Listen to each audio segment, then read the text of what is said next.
Lagu Sorry itu awalnya sebenarnya kita bawa materi gitu ya, kayak sebenarnya itu awalnya dari gitar kan. Intro gitarnya itu sebenarnya gue yang bikin intro gitarnya gitu. Jadi iseng-iseng lagi main gitar, terus tiba-tiba kayak pas latihan gue bawa ke studio materinya, Cok nih ada gitar intronya kayak gini gitu, coba lo kembangin lagi deh kayak gitu. Dan setelah ngebuat itu, gue udah kebayang sih emang drumnya mau kayak gimana nantinya gitu. Dan alhasil dari intro yang gue bikin terus dikembangin sama Coki ke bridge, ke refnya segala macam, ternyata dapet, dan akhirnya jadilah lagu itu, lagu Sorry.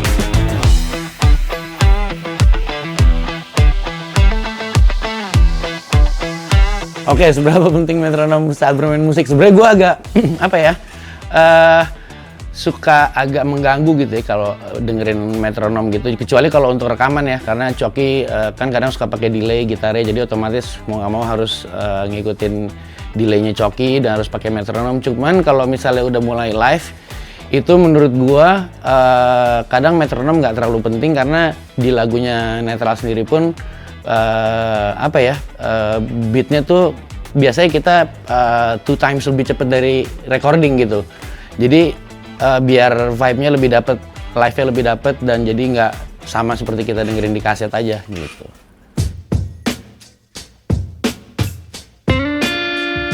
Lokasi saat ngulik lagu, jadi gue mesti Sherlock nih. Lokasi gue saat ngulik lagu biasanya ada satu ruangan di rumah, itu di atas di studio gue, studio.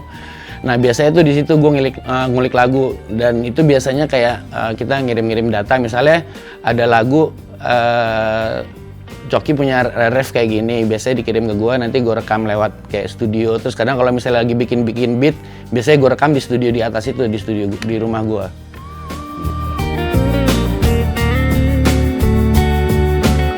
Tantangan yang gue hadapin di saat ngulik lagu itu biasanya bikin beat, bikin part itu yang paling susah ya, bikin part yang anthem yang orang bisa inget terus gitu. Kalau itu tuh kayak ciri khas drumnya gue gitu. Kayak makanya gue seneng drummer yang berkarakter, karena menurut gue bikin beat itu lebih susah daripada main skill yang entah itu chops, entah itu main apa linear atau apa gitu. Karena membuat sesuatu yang anthem itu kadang-kadang apa ya, jadi gue lebih prefer kayak orang kayak walaupun mungkin mainnya biasa aja ya, kayak wah ini yang main Eno nih walaupun mainnya biasa aja, terus daripada yang wah ini yang main jago banget ya tapi siapa yang main gitu. Nah itu gue lebih seneng yang drummer-drummer yang punya karakter. Jadi yang susahnya itu di dalam rekaman itu biasanya, dalam recording itu biasanya bikin part beat yang paling susah.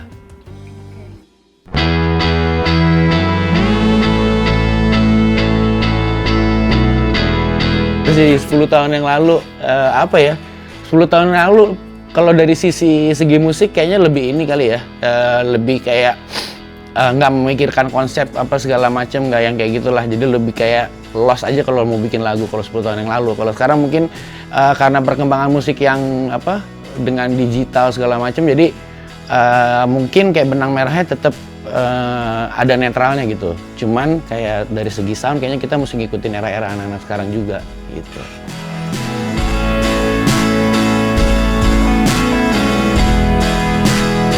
Kayaknya masih sama deh sama sekarang. Apa ya? Berkreativitas itu nggak ada batasannya aja sih gitu. Sama gue dari dulu tuh tipikal orang kayak gitu soalnya, dan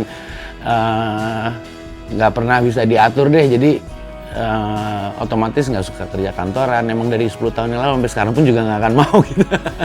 Jadi nggak apa ya, lebih ya freedom aja lah gitu.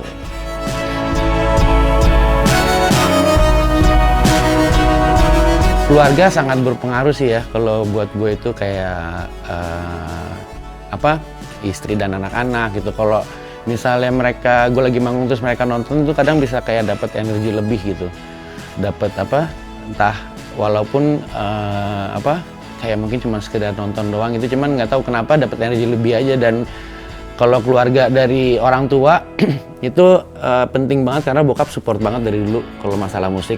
Cuman ya itu dia, yang penting dari guanya sendiri punya tanggung jawab di bokap tuh harus menyelesaikan gue sampai kelar sekolah.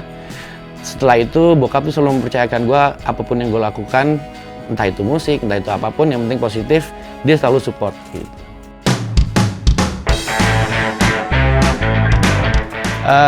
Keluarga dan NTRL untuk berinspirasi musik sangat penting banget sih ya gitu. Kadang di netral pun kita udah kayak keluarga gitu, bukan kayak band karena udah 33 tahun. Jadi bikin lagu pun aja kayak entah bikin lagu, entah itu di panggung kita lagi main gitu. Kita tuh bisa saling menutupi secara spontan gitu. Kadang kayak nggak latihan pun kita bisa tahu gitu, kayak misalnya di sini Om Bas kayaknya mungkin ada salah, kita tutupin, kita cover gitu. Mungkin abis lagu berikut kayak kayak capek nih, Om Bas udah tahu kayak kita seling lagu ini dulu gitu. Jadi udah otomatis saling mengetahui, jadi udah kayak keluarga banget sih gitu, saling nge-backup gitu.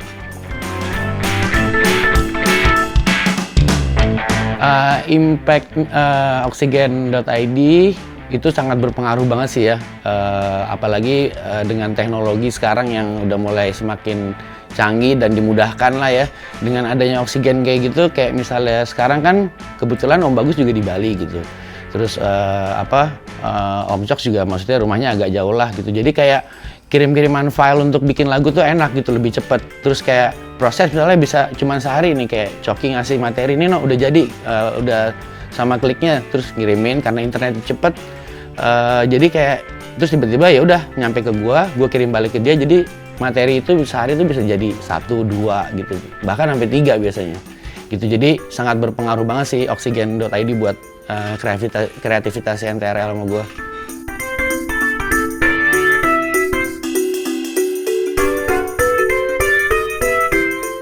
Lagu Terbang Tenggelam itu kita bikinnya nge-jamming ya, jadi bareng-bareng di studio, dan emang rata-rata kebanyakan sih lagu netral kita bikin jamming karena pengennya tuh apa yang kita mainin di studio, apa yang kita mainin di rekaman, kita bawain di panggung tuh juga nyaman gitu. Nggak ada tuh yang kayak gue punya lagu kayak gini, nanti lo drumnya gini ya, atau Cok gue punya lagu kayak gini, nanti lo gitarnya gini. Nggak ada tuh yang kayak gitu, jarang gitu loh.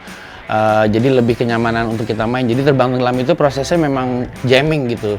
Dan startnya itu dari Coki main gitar delay-nya itu. Terus gue kebayang kok kayak beatnya kayak gini kayaknya enak nih gitu. Akhirnya terbentuklah kayak itu tadi yang gue bilang, beat yang ikonik dari intronya Terbang Tenggelam. Akhirnya kayak Coki bilang, ya udah nanti di depannya lo pakein beat itu aja dulu, si yang